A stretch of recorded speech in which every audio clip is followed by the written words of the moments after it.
Greetings food lovers, this is Keith Cooks, I'm Keith, and today I'm going to show you how to make French croissant.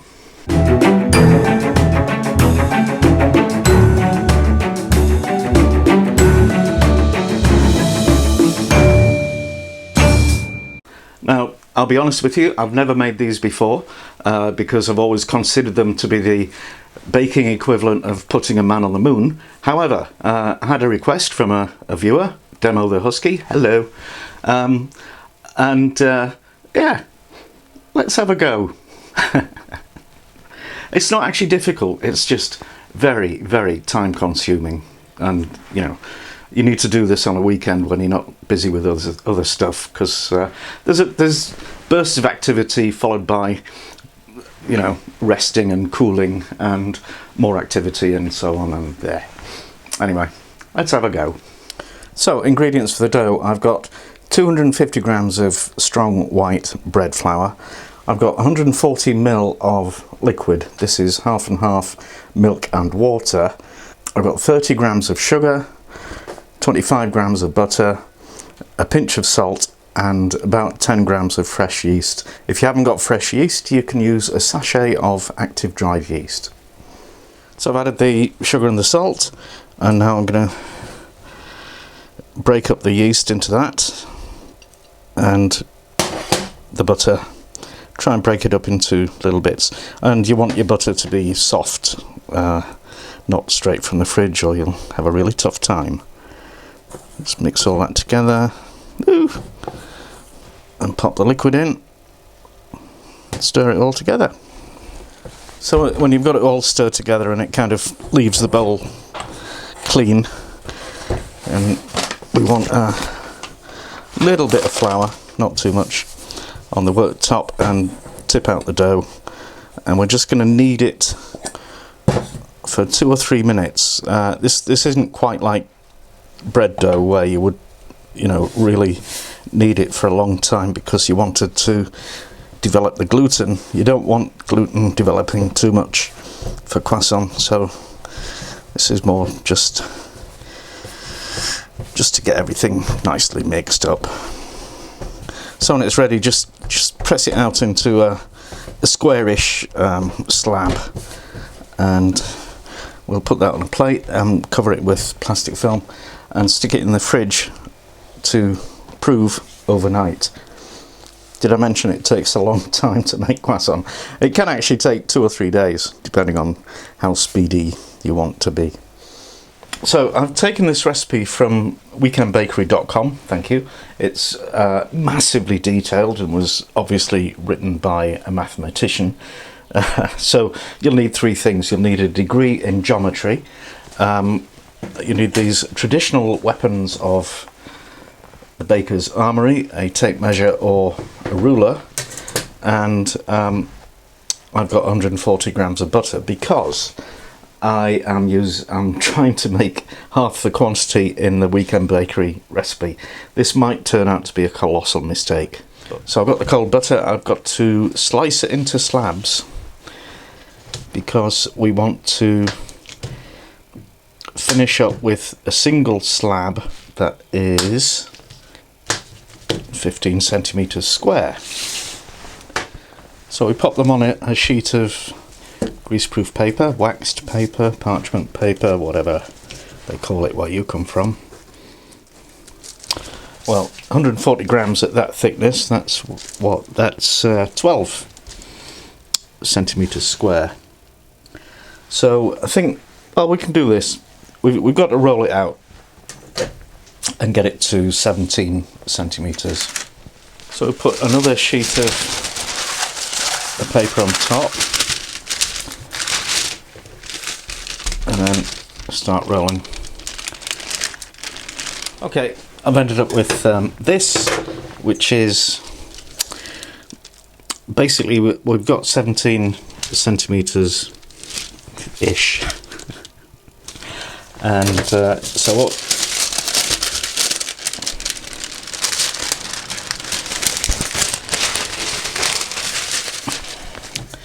so I'm going to trim it down as accurately as I can, using the paper as a set square so I'll get a nice right angle.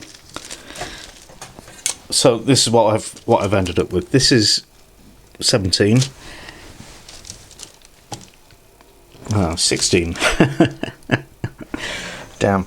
And the corners are missing. So what we're gonna do is we'll just pop this extra butter into the corners and actually try and make this up to an actual perfect square. And you can probably see it's starting to melt already because it's quite warm today. So I'll just pop this in the fridge to cool down. Actually, I'll pop it in the freezer. So while the butter's cooling down, I've got my dough that I made yesterday. And what we need is lightly floured surface. We're just going to knock this back, and we need to roll it into a square of 26 centimetres. And the best way to do this apparently is to roll into the corners, not up and down. Almost there. I'm just going to use the ruler to straighten up the edges. 23, 24, 24 and a half, 25. So just a little bit more stretching. 25 and a half, 26. Anyway, I think that'll do. So I'm going to get the butter out of the freezer and peel off the top layer of paper.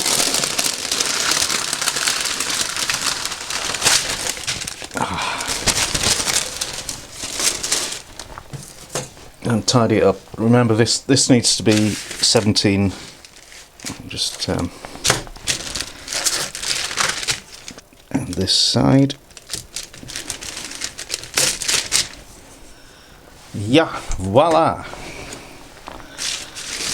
And now we peel off the top layer of paper. Oh. And the butter sheet goes diagonally onto the dough, and we fold it over like an envelope. And this is a thing of real beauty. Oh, or it would be if the edges met. So you see why the measurement is critically important with this, because the butter has to fit exactly into the dough, and we'll just press down the edges to try and seal them.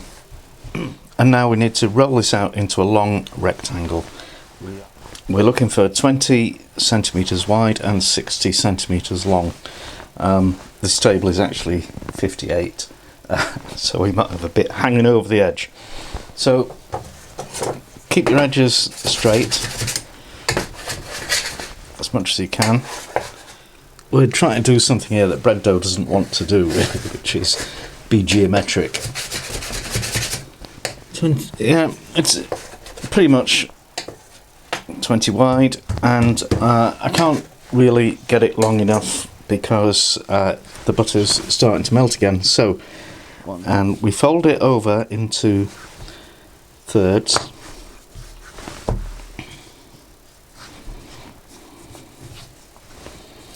Then we'll put it on a plate, cover it in plastic film, stick it in the fridge for half an hour to rest.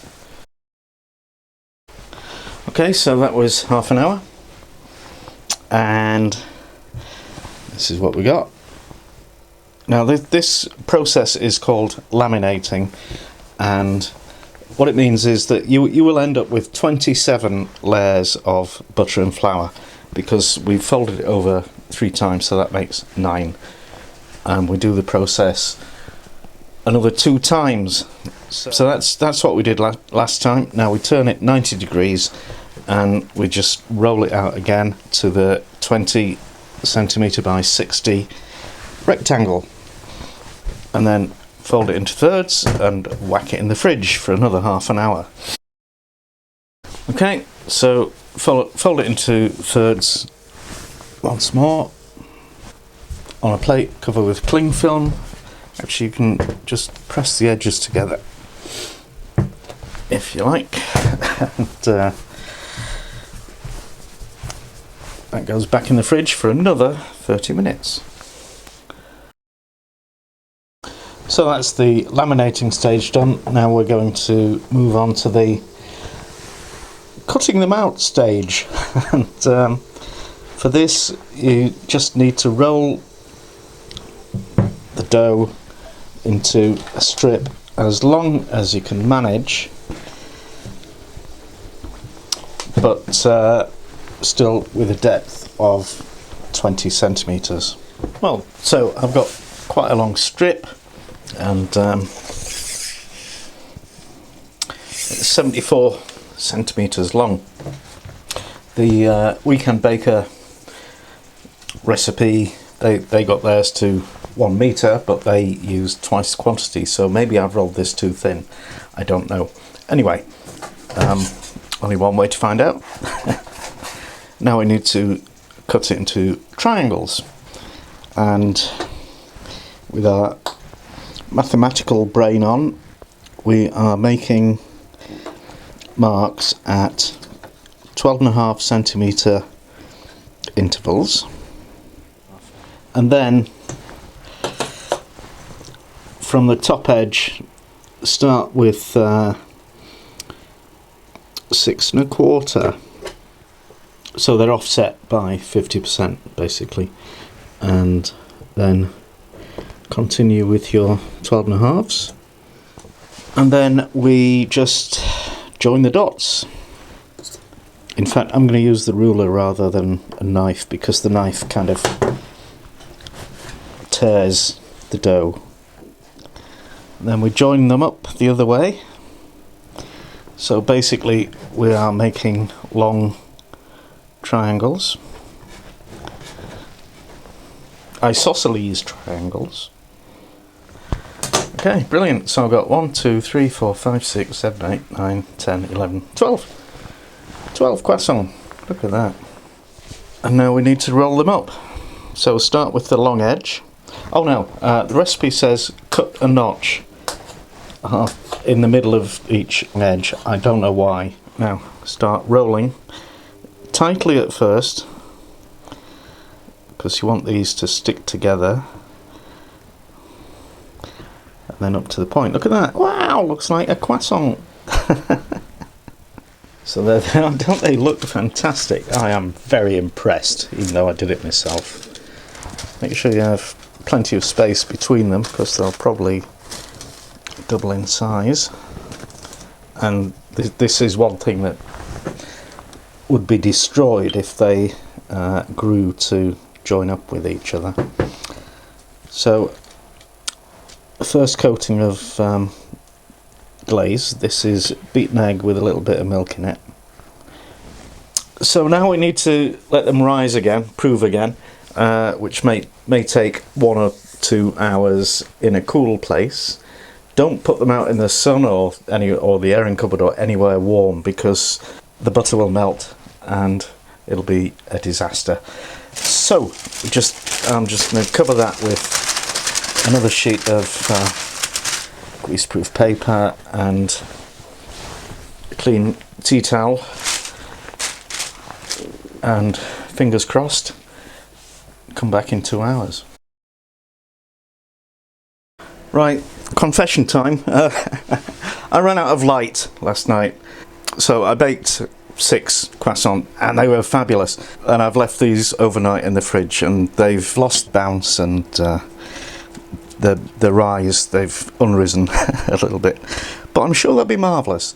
So I've got the oven preheating to 200 degrees Celsius, and I'm just going to egg wash these again and stick them in for 15 to 20 minutes. And here we are, beautiful golden croissant. and they smell of hot butter and wonderfulness. Great. So I think I'll try one. Butter and jam, that's what I like. Oh, flaky. Flaky and delicious. Wow. Well, for a first attempt, those are quite amazing. I might try them again and use the proper quantities next time. My thanks to Demo the Husky for inspiring me to do them. And yeah, croissant. If you've enjoyed this video, please share it with all your friends on social media. And if you haven't already done so, please subscribe to my channel. And thank you for watching.